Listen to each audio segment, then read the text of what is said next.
menjelaskan apa itu sistem operasi. Sistem operasi adalah perangkat lunak yang mengontrol perangkat keras komputer dan bertindak sebagai perantara antara pengguna dan perangkat keras. Sistem operasi menyediakan layanan dan fungsi yang memungkinkan pengguna untuk menggunakan komputer secara efisien dan efektif.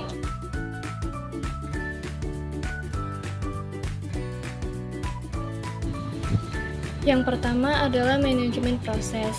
Proses adalah program yang sedang dieksekusi. Sebuah proses memerlukan sumber daya atau resource tertentu seperti waktu CPU, memori, file, dan perangkat I atau O untuk menyelesaikan tugasnya.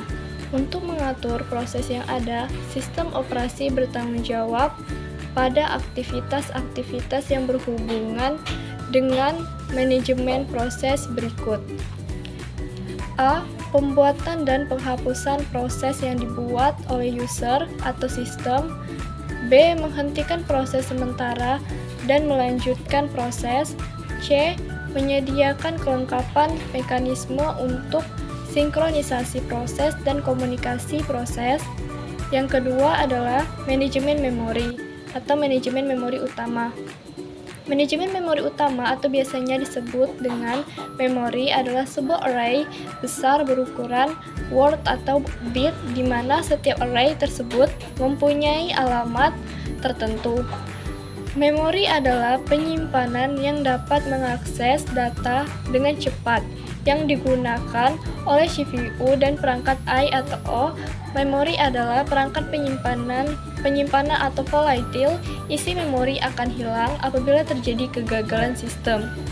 Untuk mengatur memori, sistem operasi bertanggung jawab pada aktivitas-aktivitas manajemen memori sebagai berikut. A. Menjaga dan memelihara bagian-bagian memori yang sedang digunakan dan dari yang menggunakan. B. Memutuskan proses-proses mana saja yang harus dipanggil ke memori jika tersedia ruang di memori. Yang ketiga, atau C. Mengalokasikan dan mendealokasikan ruang memori jika diperlukan. Yang ketiga adalah manajemen file. Manajemen file adalah kumpulan informasi yang saling berhubungan yang sudah didefinisikan oleh pembuatnya atau user. Biasanya, file berupa program baik dalam bentuk source maupun objek dan data. Untuk mengatur file, sistem operasi bertanggung jawab pada aktivitas-aktivitas yang berhubungan dengan manajemen file sebagai berikut. A. Pembuatan dan penghapusan file. Yang B. Pembuatan dan penghapusan direktori. C. Primitif-primitif yang mendukung untuk manipulasi file dan direktori. D. Pemetaan file ke memori sekunder.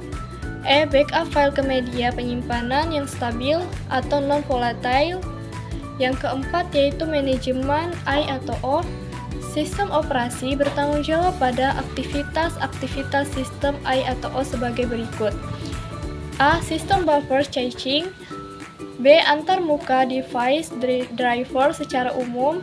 C. Driver untuk device hardware tertentu. Yang kelima, manajemen penyimpanan sekunder. Karena memori utama atau primary storage bersifat volatile dan terlalu kecil untuk mengakomodasi semua data dan program secara permanen, maka sistem komputer harus menyediakan penyimpanan sekunder atau secondary storage untuk backup memori utama. Beberapa sistem komputer modern menggunakan berbagai disk untuk media penyimpanan online, baik program maupun data. Sistem operasi bertanggung jawab pada aktivitas-aktivitas manajemen penyimpanan sekunder sebagai berikut. Yang A. Pengaturan ruangan bebas. B. Alokasi penyimpanan. C. Penjadwalan disk. Yang keenam, sistem jaringan atau sistem terdistribusi. Sistem jaringan atau sistem terdistribusi adalah kumpulan prosesor yang tidak menggunakan memori atau clock bersama-sama. Setiap prosesor mempunyai lokal memori sendiri. Prosesor pada sistem dihubungkan melalui jaringan komunikasi Komunikasi dilakukan dengan menggunakan protokol sistem. Sistem terdistribusi memungkinkan user untuk mengakses sumber daya atau resource yang beragam. Dengan mengakses sumber daya yang dapat digunakan bersama-sama tersebut akan memberikan suatu keuntungan yang di dalamnya adalah yang pertama yaitu meningkatkan kecepatan komputasi, yang kedua meningkatkan ketersediaan data, yang ketiga meningkatkan kehandalan sistem, yang ketujuh yaitu sistem proteksi. Proteksi itu adalah suatu mekanisme yang digunakan untuk mengontrol akses oleh program, proses atau user pada sistem maupun resource dari user tersebut. Mekanisme sistem proteksi yang harus disediakan sistem meliputi beberapa komponen, yaitu membedakan antara penggunaan yang sah dan yang tidak sah.